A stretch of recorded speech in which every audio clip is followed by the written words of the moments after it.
un salto más sobre la recreación y la electrificación. Gracias también a las personas que han colaborado, asociaciones de los 3 municipios, amas de casa y colectivos, en la elaboración de los trajes y la participación para que mañana Albanueva, Arandilla y Cuacos vistan, y todos los que vengan, los visitantes, vean la mayor recreación de Carlos V, el emperador. Muchísimas gracias, como he dicho, bienvenidos, que paséis una buena ruta mañana y que haga muy buen tiempo. Muchísimas gracias a todos. Está como pena, pero bueno.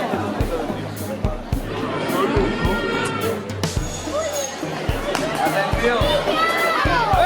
¡Ven acá! Vamos.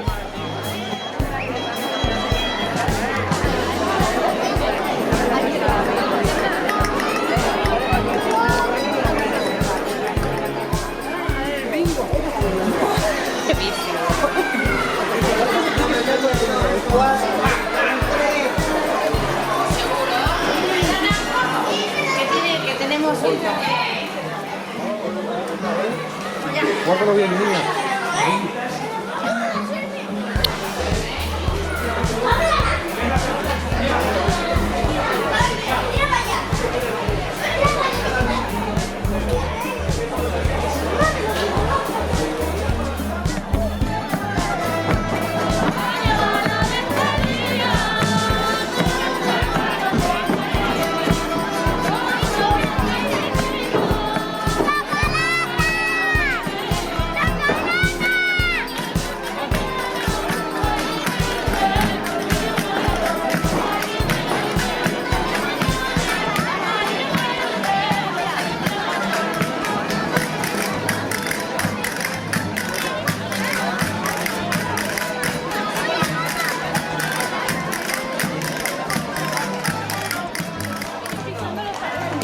¿Qué pasa?